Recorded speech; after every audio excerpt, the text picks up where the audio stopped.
Hey guys, welcome back to my channel. তো তোমরা দেখছো সুস্মিতাস ব্লগ।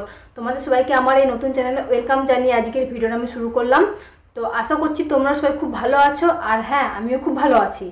তো আজকের ভিডিওটা হলো আমি আজ সারাদিন কী করছি না করছি সেটা তোমাদের সামনে আমি শেয়ার করব।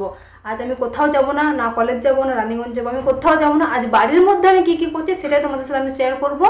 তো ফার্স্ট আমি রান্না করব, কারণ মায়ের শরীর খারাপ, তাই আমাকে রান্না করতে হবে। আর ভিডিওটা আমি সকাল থেকে শুরু করে দিয়েছি, আর এই যে আমি রান্না করে নিয়েছি। তো চলো রান্নাঘরে কী কী করছি তোমাদের সাথে আমি শেয়ার করছি, মানে যেটুকুই রান্না করি আর কি তোমাদের সাথে আমি শেয়ার করবো। তো তোমরা কন্টিনিউ ভিডিওটা দেখতে থাকো। তো চলো বন্ধুরা, আমি এখন করছি মাছ রান্না। তো প্রথমে আমি মাছগুলো ভেজে নিচ্ছি।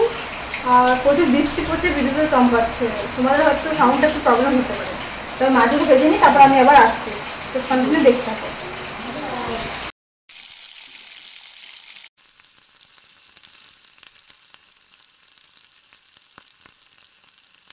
আমি কড়াইটা গরম করার পর তেল দিয়ে পেঁয়াজগুলো দিয়ে দিলাম। তারপর লাল লাল করে পেঁয়াজগুলো আমি ভেজে নিলাম। দিয়ে আমি দিয়ে দিলাম মশলা, আদা রসুন জিরে।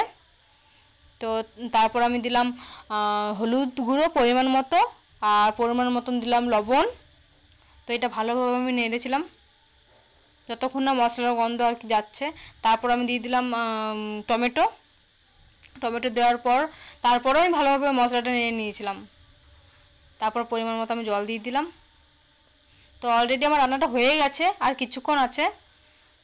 তো এই যে জল দেওয়া হয়ে গেছে, তাই এবার হয়তো ফুটে উঠেছে রান্নাটা আমার, মানে ঝোলটা আর কি। দেন আমি দিয়ে দিলাম মাছ ভাজাগুলো, তারপর দিয়ে দিলাম ধনেপাতা। তো আমার রান্না কমপ্লিট। তো আমি এভাবেই রান্না করি। না শুধু মাছ রান্না হয়নি, আরও রান্না হয়েছিল। এই দেখো মা করে নিয়েছিল এগুলো, মানে মা বললো যে তোকে আর করতে হবে না, আমি করে নেবো। তো এখানে ছিল পোস্ত, শাক ভাজা, ডাল। 2000 years. তো বন্ধুরা, এখন হয়ে গেছে বিকেল, আর আমি এখন আছি আমার বাড়ির ছাদের ওপরে। তো এই যে দেখতে পাচ্ছ গাছপালা, শুধু এটা হলো আমার বাড়ির ছাদের ওপর। তো শুধু গাছপালা, আমার বাড়িটা আছে মিডিলটায়, একদম গাছপালার মিডিলে। আর ওই যে দেখতে পাচ্ছ রেল লাইন, ওখানে রেল লাইন আছে। সে গেছিলাম একটা ভিডিওর মধ্যে আমি ছেড়েছিলাম।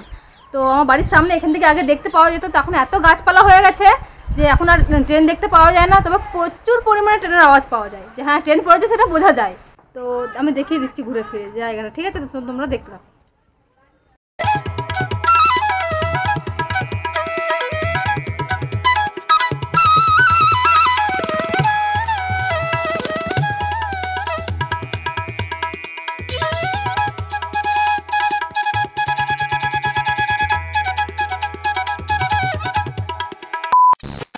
এই যে আমি চা করছি, বিকালে না চা খেলে আমার হয় না।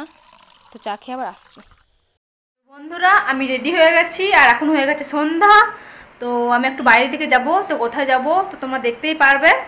তো তার আগে দেখিয়ে দিই মা কি করছে। চলো। Tick tick tick tick tick tick tick tick tick tick. এই যে আমার মা করছে রুটি,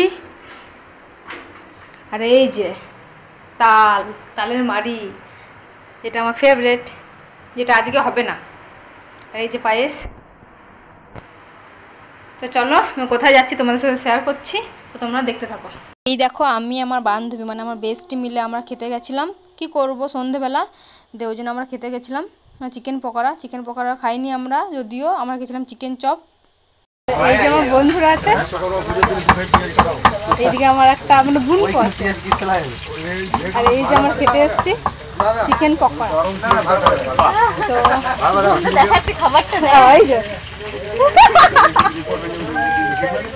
ভালো হয়েছে বন্ধুরা, এসে একবার টেস্ট করে দিও। ঠিক আছে, একটু পরে। তো বন্ধুরা, আমি বাড়ি চলে এসেছি। আর এই যে আমার বোনজি ঘুমাচ্ছে, মানে শরীর খারাপ বলে ঘুমায়নি, মানে শুয়ে আছে আর কি, শরীর খারাপ তাই শুয়ে আছে, জ্বর বেচারার, তাহলে ওকে নিয়ে যেতাম। তো আজকের ভিডিওটা আমি এখানেই শেষ করছি। কেমন লাগলো জানিও, আর দেখা হচ্ছে নেক্সট কোনো ভিডিওতে। সবাই ভালো থাকবে, সুস্থ থাকবে। তো টাটা।